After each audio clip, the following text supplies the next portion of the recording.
ഉമർ ഇബ്നു ഹഫ്സ് റളിയല്ലാഹു അൻഹു തങ്ങൾ പറയുന്നതായി താരീഖുൽ ബഗ്ദാദിൽ കാണാം. മഹാനവറുകൾ പറയുന്നു, ഞങ്ങൾ ഹദീസ് ശേഖരിച്ചുകൊണ്ട് എഴുതിക്കൊണ്ടിരിക്കുന്നതിന്റെ ഇടയിൽ ഇമാം ബുഖാരി റളിയല്ലാഹു അൻഹു തങ്ങളെ കാണുന്നില്ല. അന്വേഷിച്ചപ്പോൾ വീട്ടിലുണ്ടെന്നറിഞ്ഞു. അവിടെ ചെന്ന് നോക്കുമ്പോൾ ഇമാം ബുഖാരി റളിയല്ലാഹു അൻഹു തങ്ങൾ വീട്ടിൽ നിന്ന് ഇറങ്ങാൻ കഴിയാതെ ഇരിക്കുകയാണ്. കാരണം ഡ്രസ് ഇല്ല, ഡ്രസ് വാങ്ങാനുള്ള പൈസ ഉണ്ടായിരുന്നില്ല. അതുകൊണ്ട് വീട്ടിലിരിക്കുകയാണ്. അപ്പോൾ അവർ കുറച്ച് പൈസ സംഘടിപ്പിച്ച് വസ്ത്രം വാങ്ങിക്കൊടുത്തു.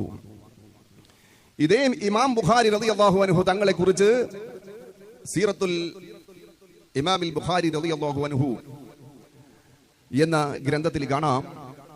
ഒരിക്കൽ ഇമാം അവറുകൾ കപ്പലിൽ യാത്ര ചെയ്തുകൊണ്ടിരിക്കുകയാണ്. ആ സമയത്ത് തന്റെ കൈവശം 1000 സ്വർണ്ണ നാണയമുണ്ട്. ആ സഞ്ചി കൈവശമുണ്ട്. കപ്പലിൽ വെച്ചുകൊണ്ട് ഒരു ആൾ ഇമാം ബുഖാരി റളിയല്ലാഹു അൻഹു തങ്ങളെ പരിചയപ്പെടുന്നു. കമ്പനി അടിച്ചിരുന്നു. അതിന്റെ ഇടയിൽ ഇമാം ബുഖാരി തങ്ങൾ തന്റെ കൈവശമുള്ള 1000 സ്വർണ്ണ നാണയത്തിന്റെ സഞ്ചി ഉണ്ട് എന്ന് അദ്ദേഹത്തോട് പറഞ്ഞു. സമയം മുന്നോട്ട് പോയി. ഒരൽപ്പം കഴിഞ്ഞപ്പോൾ അദ്ദേഹം അങ്ങ് അട്ടഹസിക്കാൻ തുടങ്ങി. അദ്ദേഹത്തിന്റെ വസ്ത്രം അങ്ങ് വലിച്ചു കീറിക്കൊണ്ട് ഉറക്കെ അട്ടഹസിച്ചുകൊണ്ട് കരയുന്നു. എന്നിട്ട് അദ്ദേഹം പറയുന്നത് എന്താണ്? എന്റെ കൈവശം 1000 സ്വർണ്ണ നാണയമുള്ള സഞ്ചി ഉണ്ടായിരുന്നു, അത് കാണാനില്ല. എങ്ങനെയുണ്ട് ഉടായിപ്പ്? എന്റെ കൈവശം 1000 സ്വർണ്ണ നാണയം ഉണ്ടായിരുന്നു, അത് കാണാനില്ല. കപ്പലിലെ ജീവനക്കാർ ഒരു കാര്യം തീരുമാനിച്ചു, എല്ലാവരെയും ഒന്ന് പരിശോധിക്കാം. അങ്ങനെ തീരുമാനിച്ചുകൊണ്ട് ഓരോരുത്തരെയും പരിശോധിക്കാൻ തുടങ്ങി. പോക്കറ്റിൽ ഒളിച്ചു വെക്കാൻ പറ്റൂല, 1000 സ്വർണ്ണ നാണയമില്ലേ, ഇങ്ങനെ പോക്കറ്റിൽ പൂത്തി വെക്കാൻ പറ്റൂലല്ലോ. എന്ത് ചെയ്യും? പിടിക്കപ്പെടും. ഇമാം ബുഖാരി തങ്ങൾ ആ 1000 സ്വർണ്ണ നാണയം കടലിലേക്ക് ഇട്ടു, ആരും കാണാതെ. എല്ലാവരെയും പരിശോധിച്ചതിന് ശേഷം സ്വർണ്ണ നാണയം ലഭിച്ചില്ല. കപ്പലിലെ ജീവനക്കാർ ഇദ്ദേഹത്തെ കൈകാര്യം ചെയ്തു. കാരണം പറ്റിച്ചില്ലേ, എല്ലാവരും സമയം മെനക്കെടുത്തി. എന്തിനു പറയുന്നു? കപ്പൽ ഡെസ്റ്റിനേഷനിലെത്തി.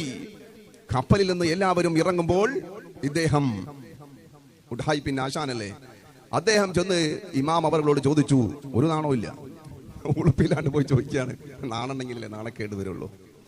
ഇമാം അവരോട് ചോദിച്ചു, എന്ത് ചെയ്തു നിങ്ങളുടെ കയ്യിലുണ്ടായിരുന്ന 1000 സ്വർണ്ണ നാണയം? ഇമാം അവറുകൾ പറഞ്ഞു, ഞാനത് കടലിലേക്ക് ഇട്ടു.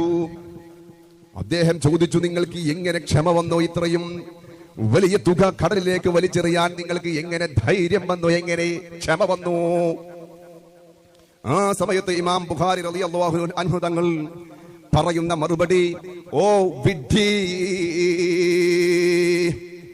ഞാൻ എന്റെ ജീവിതം മുഴുവനും മാറ്റിവെച്ചത് മുത്തുനബി സല്ലല്ലാഹു അലൈഹി വസല്ലമ തങ്ങളുടെ ഹദീസുകൾ ശേഖരിക്കാൻ വേണ്ടിയാണ്. ആ ഹദീസ് ശേഖരിച്ചു കഴിഞ്ഞു. എന്നിലുള്ള വിശ്വാസമങ്ങാനും നഷ്ടപ്പെട്ടു പോയാൽ ഈ ഉമ്മത്തിന് വലിയ നഷ്ടമായിരിക്കും. നമ്മുടെ ആരോഗ്യം നഷ്ടപ്പെട്ടാൽ ഒരുപക്ഷെ വീണ്ടെടുക്കാൻ കഴിയും. നമ്മുടെ സമ്പത്ത് നഷ്ടപ്പെട്ടാൽ ഒരുപക്ഷെ വീണ്ടെടുക്കാൻ കഴിയും. നമ്മുടെ വിശ്വാസം നഷ്ടപ്പെട്ടാൽ it is very tough to regain. അത് തിരിച്ചു പിടിക്കാൻ വലിയ പ്രയാസമാണ്. എന്നല്ല, ഒരുപക്ഷെ തീരെ തന്നെ തിരിച്ചു പിടിക്കാൻ കഴിയില്ല. ഒരിക്കൽ കെട്ടുകഴിഞ്ഞാൽ മരണം വരെ കള്ളൻ എന്ന പേര് പറയുമെന്നല്ല, പേരക്കുട്ടികൾക്ക് വരെ പേര് വരാൻ സാധ്യതയുണ്ട്. അത്രയും ഇമ്പോർട്ടന്റ് ആണ് എന്ത് വിശ്വാസം. ബുഖാരി ഇമാം പറയുന്നു, എന്റെ വിശ്വാസം നഷ്ടപ്പെട്ടു കഴിഞ്ഞാൽ ഞാൻ എഴുതിയ ഹദീസുകളൊന്നും ആരും തന്നെ വിശ്വസിക്കുകയില്ല. വെറും 1000 സ്വർണ്ണ നാണയത്തിന് വേണ്ടി എന്റെ വിശ്വാസം കളങ്കപ്പെടുത്താൻ ഞാൻ തയ്യാറല്ല. എന്നിലുള്ള വിശ്വാസം ഞാൻ കാത്തു സൂക്ഷിക്കണം. അതുകൊണ്ട് ഞാൻ അത് കടലിലേക്കിട്ടു. നാം നമ്മുടെ ജീവിതത്തിൽ പകർത്തേണ്ട ഒരു വിഷയമാണ് വിശ്വാസം. മറ്റുള്ളവർക്ക് നമ്മെ വിശ്വസിക്കാൻ കഴിയണം. അല്ലാഹു തആല തൗഫീഖ് നൽകുമാറാകട്ടെ. അതിന് നാം മാക്സിമം പരിശ്രമിക്കണം. പരിശ്രമിച്ചിട്ടും നമ്മിൽ വിശ്വാസം വന്നില്ലെങ്കിൽ അതാണ് വിധി. അള്ളാഹുവിന്റെ ഖളാഇൽ അങ്ങനെ ഉണ്ടാകുമെന്ന് മനസ്സിലാക്കുക. അതല്ല നമ്മളൊരു പരിശ്രമവും നടത്തുന്നില്ല, എന്നിട്ട് നമ്മിലുള്ള വിശ്വാസം കളങ്കപ്പെട്ടു പോയാൽ അതിന് ഉത്തരവാദിത്വം നമ്മുടെ കയ്യിൽ തന്നെയാണ്. നാം ശ്രദ്ധിക്കേണ്ട ഒരു കാര്യം, നമുക്ക് 3 ടൈപ്പ് ഗോളുകൾ വേണം ജീവിതത്തിൽ. ഒന്ന്, പ്രൊഫഷണൽ ഗോൾ. ഞാൻ ആഫ്റ്റർ 10 years ഏത് ലെവലിൽ എത്തണം എന്ന് നാം ഇപ്പോൾ തീരുമാനിക്കണം. അല്ലാഹു തആല തൗഫീഖ് നൽകുമാറാകട്ടെ. മറ്റൊന്ന് ഫാമിലി ഗോൾ. നമ്മളെ ആശ്രയിച്ചു കൊണ്ടാണ് ഫാമിലി ജീവിക്കുന്നത്. അത് ഫാമിലി കൗൺസിലിംഗിൽ അവതരിപ്പിക്കാം. അല്ലാഹു തൗഫീഖ് ചെയ്യട്ടെ. മറ്റൊന്നുണ്ട് സ്പിരിച്വൽ ഗോൾ. ആത്മീയമായ ഗോളുകൾ നാം തീരുമാനിക്കണം. ഇമാം ബുഖാരി തങ്ങളെ കുറിച്ച് ഉമർ ഇബ്നു ഹഫ്സ് റളിയല്ലാഹു അൻഹു സലീം ഇബ്നു മുജാഹിദ് റളിയല്ലാഹു അൻഹു തങ്ങൾ പറയുന്നു, ഞാൻ ഒരിക്കൽ മുഹമ്മദ് ഇബ്നു സലാം റളിയല്ലാഹു അൻഹു തങ്ങളെ സന്ദർശിക്കാൻ വിസിറ്റിംഗിന് ചെന്ന സമയത്ത് പറഞ്ഞു, നിങ്ങൾ ഒരു അല്പം സമയം മുമ്പ് വന്നിരുന്നുവെങ്കിൽ നിങ്ങൾക്കൊരു കുട്ടിയെ കാണാമായിരുന്നു. ആ കുട്ടി 70,000 ഹദീസുകൾ ബൈഹാട്ടാക്കിയിട്ടുണ്ട്. ഉടൻ തന്നെ ഇബ്നു മുജാഹിദ് തങ്ങൾ ആ കുട്ടിയെ തേടി പുറപ്പെട്ടു. അങ്ങനെ ആ കുട്ടിയെ കണ്ടു. ആ കുട്ടിയോട് ചോദിച്ചു, നിങ്ങൾ എത്ര ഹദീസ് മനപ്പാഠമാക്കിയിട്ടുണ്ട്? ആ കുട്ടി പറഞ്ഞു, ഞാൻ 70,000-നേക്കാൾ കൂടുതൽ ബൈഹാർട്ടാക്കിയിട്ടുണ്ട്. മാത്രമല്ല, ഞാൻ ആ ഹദീസ് ബൈഹാർട്ടാക്കുന്ന സമയത്ത് ആ ഹദീസ് റിപ്പോർട്ട് ചെയ്ത റാവിമാരുടെ ജനന സമയവും മരണസമയവും അവർ താമസിക്കുന്ന സ്ഥലവും കൂടി ബൈഹാർട്ടാക്കിയിട്ടുണ്ട്. ഏതാണ് ആ കുട്ടി എന്നറിയുമോ? നമ്മളിപ്പോൾ ചർച്ച ചെയ്തുകൊണ്ടിരിക്കുന്ന ഇമാം ബുഖാരി റളിയല്ലാഹു അൻഹു. അവിടുത്തെ മദദ് അല്ലാഹു നമുക്ക് നൽകി അനുഗ്രഹിക്കുമാറാകട്ടെ. ആ സമയത്ത് ഇമാം ബുഖാരി തങ്ങളുടെ വയസ്സ് എത്രയാണെന്നറിയുമോ? 15 വയസ്സ്. ഇപ്പോ ഇവിടെ ഇരിക്കുന്നവർക്ക് എല്ലാവർക്കും 15 ആയിട്ടുണ്ടാവും. 70 ഹദീസ് കാണാണ്ടറിയോ? 70,000 15-ാമത്തെ വയസ്സിൽ ബൈഹാട്ടാക്കി. സോറി ഉസ്താദെ, ഞങ്ങൾക്ക് കിതാബുകൾ പഠിക്കാനുണ്ട്, ഞങ്ങൾ മഅഖൂലാത്തുകൾ ചർച്ച ചെയ്തുകൊണ്ടിരിക്കുന്നു. സോറി, ഞങ്ങൾക്ക് ഹിഫ്ലാക്കാൻ ടൈമില്ല. ഹിഫ്ലിന് പ്രാധാന്യം കൊടുക്കാറില്ല.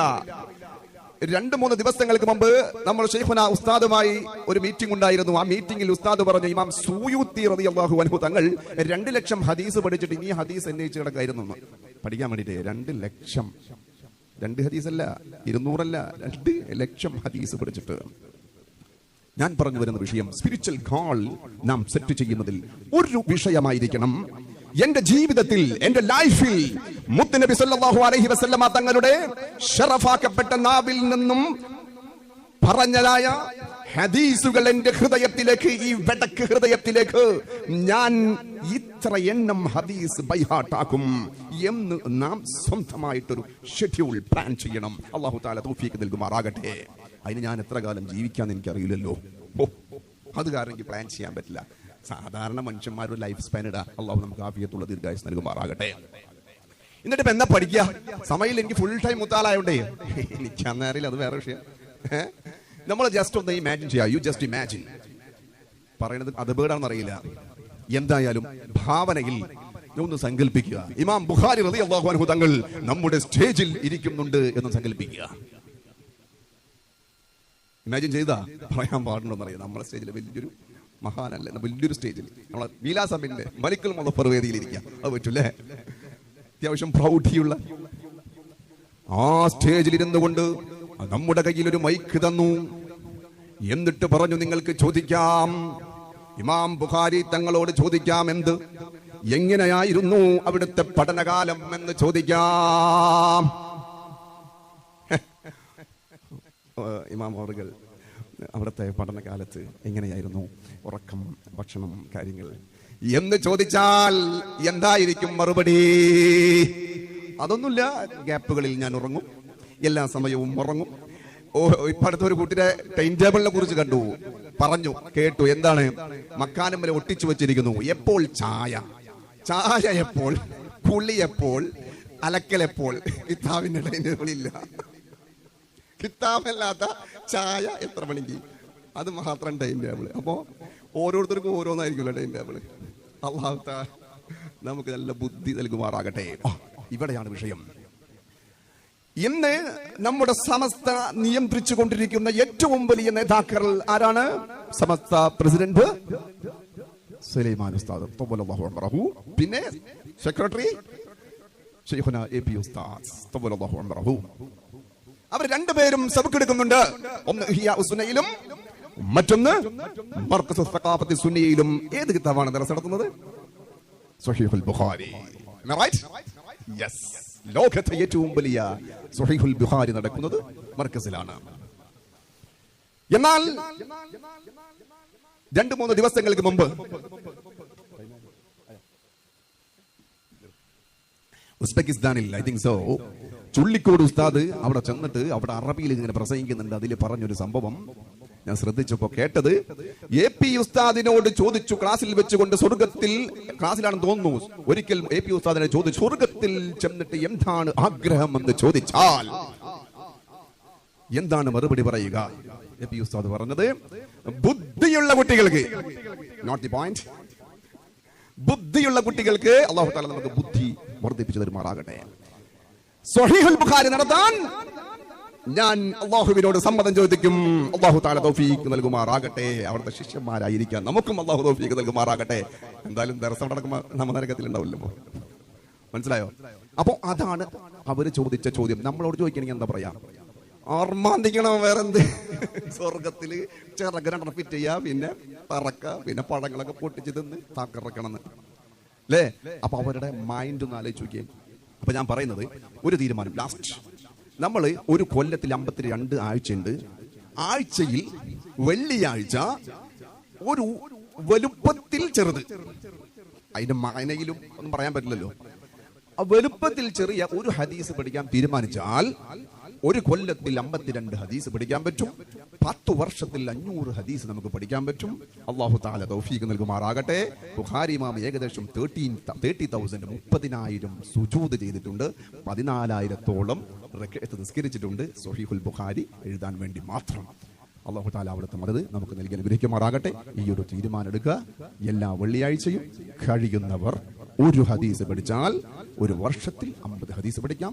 ചുരുങ്ങിയത് 10 വർഷം നമുക്ക് 500 പഠിക്കാം. അല്ലാഹു നമുക്ക് ആഫിയത്തുള്ള ദീർഘ ആയുസ് നൽകുമാറാകട്ടെ. ഹദീസുകൾ, മുത്തുനബിയുടെ ഹദീസുകൾ നമ്മുടെ ഹൃദയത്തിൽ ചുമക്കാൻ, ബൈഹാട്ടാക്കാൻ നമുക്കെല്ലാ ഓരോരുത്തർക്കും അല്ലാഹു തആല തൗഫീഖ് നൽകുമാറാകട്ടെ. ആമീൻ.